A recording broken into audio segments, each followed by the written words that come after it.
তুমি ওকে যতই নাচবো বলো, এটা কিন্তু ওর আর একটা বাপের বাড়ি হয়ে গেল। কখনো যদি সময় অসময় ওর আসতে ইচ্ছা করে, থাকতে ইচ্ছা করে, ও এলে ওকে থাকতে দিও। ওমা, এ কি কথা? এমন কথা কেউ বলে নাকি? এই নে, কটা নাড়ু করেছি, গাড়িতে যাওয়ার সময় খাবি কেমন? আবার এত কিছু?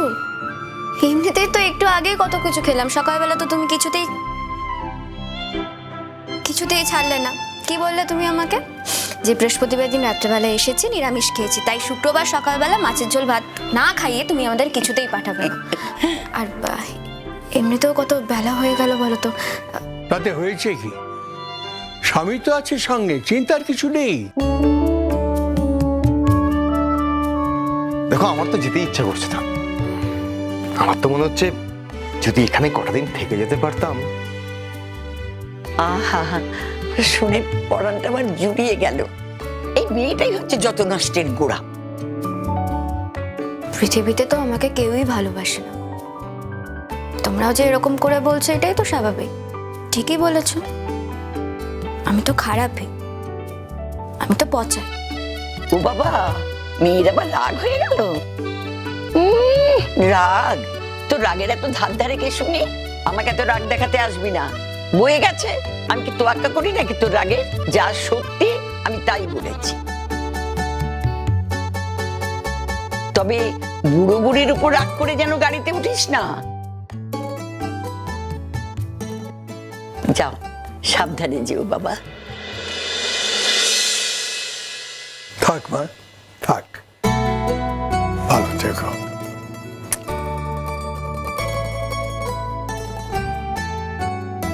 বেঁচে থাকো বাবা, বেঁচে থাকো।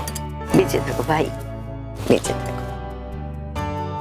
আমি একটা কথা জিজ্ঞাসা করব নাকি? কোন কথাই বা আর বাকি রেখেছো, বলো। না, এটা আমি আমার নাতি বাবাকে জিজ্ঞাসা করব। কি হয়েছে দিদা, বলো না। বলি, বউ না হয় কচি সেটা বুঝলাম, কিন্তু আমাদের সময় তো এই বয়সে একটা দুটো করে হয়ে যেত। তা প্রথম প্রথম যদি এই বয়সে হয়ে যায়, একটু কষ্ট কম পাবি। আমি পুতির মুখ দেখবো কবে? দিদা, আহা, কি আমার লজ্জা রে, যেন লজ্জাবতী লতা। ঠিক, তুমি বড় অপ্রস্তুত করো মানুষকে। বেশ করেছি, তুমি এর মধ্যে কথা বলতে আসবে না। বলি, যখন পোহাতি হবে তখন আমার কাছে আসবে, আমি তোকে স্বাদও খাওয়াবো। তুমি কি এবার চুপ করবে?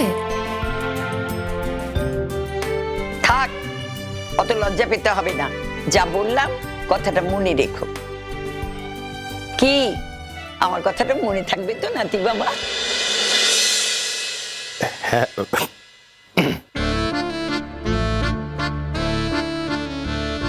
এত লজ্জার কি আছে? প্রথম বাচ্চা যত তাড়াতাড়ি হবে ততই ভালো। ঝাড়া ঝাপটা হয়ে যাবি সাত তাড়াতাড়ি। নাতি বাবাকে তো জিজ্ঞাসা করলাম বাড়িতে কে কে আছে, তা শ্বশুর বাড়িতে শুনলাম অনেক লোক। তা তাদেরও তো একটু ইচ্ছে করে নাতিকে কোলে নিয়ে ঘুরে বেড়াতে, একটু আহ্লাদ করতে। সবার কথাই বুঝতে হয়, আর আমরা অপেক্ষা করে থাকবো। আমাদের ছেলেমেয়েরা তো সব বড় হয়ে গেছে, তাদের আর কোলে ওঠার বয়স নেই। তোরটা হলে আমরা খুব আনন্দ করব, আর আমাদের বাড়ি এসে থাকবি, বুঝলি তো? দিদা, যদি সত্যি কখনো এরকম দিন আসে, রেখে যাব তোমার কাছে কদিন।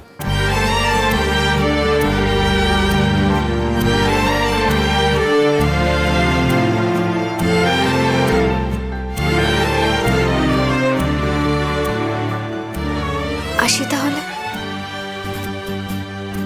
আসছি তাহলে। আমার এসো, আমার আসিস।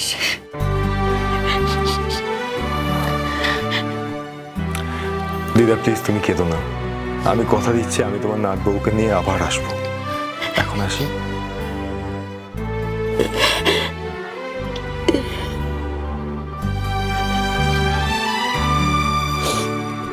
আসি, হ্যাঁ? তোমরা সাবধানে থাকবে। তুইও সাবধানে যাস।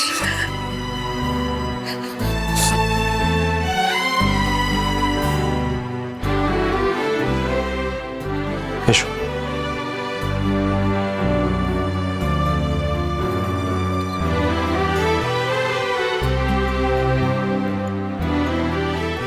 দুঃখা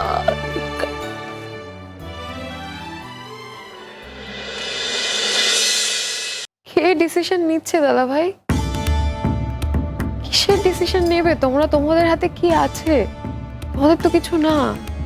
ডিসিশন নেওয়ার জায়গাটা আমার, ডিসিশনটা আমি নিচ্ছি। আমি এই সম্পর্কটা আর রাখবো না, কিন্তু এই সম্পর্কটা এত এত সহজভাবে তাই বলে আমি ছেড়েও যাব না। ও যেমন আমাকে বিয়ের পর থেকে একটা দিনও শান্তিতে থাকতে দিল না, তেমন এই পাপের শাস্তি ওকে সারা জীবন ধরে পেতে হবে। অত ভেবো না শিরিন, আমি তোমাকে বলছি, তোমাদের স্বামী স্ত্রীর সম্পর্ক, এই সম্পর্ক এত সহজে ভাঙে না। তুমি তুমি হয়তো ডিভোর্স দিয়ে চলে যাবে, মন থেকে ভাঙতে পারবে সম্পর্কটা? মন? আমার মন? আমার মনের কথা কবে জানতে চেয়েছে তোমাদের ছেলে? বিয়ের পর থেকে নেশাগ্রস্তের মতন গুড্ডির পেছনে ছুটে বেরিয়েছে। আমার আর কিছু শোনার নেই দাদা ভাই। তোমাদের কিছু শোনার থাকলে তোমরা শোনো। আমার যা শোনার বোঝার হয়ে গেছে, আমার আর কিচ্ছু শোনার নেই। এবার তোমরা কথা বলো, তোমরা শোনো। ঠিক আছে, তুমি যদি চলে যাও, তাও একটা কথা তুমি জেনে রেখো শিরিন, যে আমরা কিন্তু ছেলেমেয়েরা অন্যায় করলে তাদের শাসন করি। আমরা তেমন মা বাবা নই যে ছেলে মেয়ে অন্যায় করলে তাকে শাসন করি না। আসুক না আজকে বাড়িতে, আমি ছাড়বো না। অনেক সহ্য করেছি, অনেক সহ্য করেছি। বারবার বলেছিলাম মেয়েটা চলে যাক, চলে যাক, চলে যাক। দাদা, এবার তুমি স্বীকার করবে তো, অনিচ্ছা সত্ত্বেও তুমি কিন্তু ওদের সংসারটা ভাঙতে সাহায্য করেছো। কিছুতেই ওদের সংসারটা করতে দিলে না তুমি। সারাক্ষণ ওই মেয়েটাকে সাপোর্ট করে গেলে, তাকে প্রমোট করে গেলে, তার সঙ্গে সঙ্গে সে যা করছে সব ঠিক। মেয়েটা আমাদের বাড়িতে আসার সুযোগ পেত না যদি তুমি না ওকে লাই দিতে। আরে out of sight out of mind হয়ে যেত। কটা দিনের ব্যাপার, সবকিছু ঠিক হয়ে যেত। তোমরা কিছুতেই সেটা হতে দিলে না। আমি প্রমোট করব? যে মেয়েটা আমাদের বাড়ির বউ, তাকে আবার প্রমোট করার কি আছে? মেয়েটা তো বাড়ির বউই ছিল। আর যেমন শিরিন এ বাড়ির বউ, তোমরা সবাই হা করে উঠছো শিরিন চলে যাবে বলে।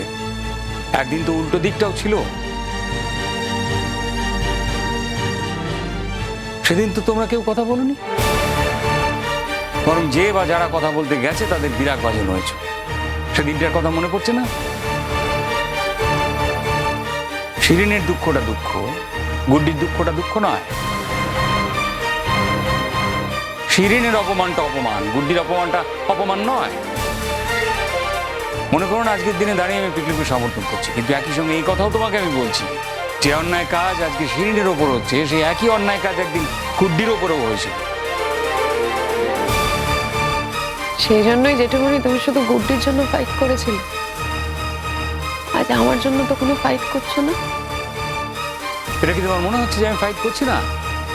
আমি তো বলেছি দু নৌকায় পা দিয়ে চলা যায় না।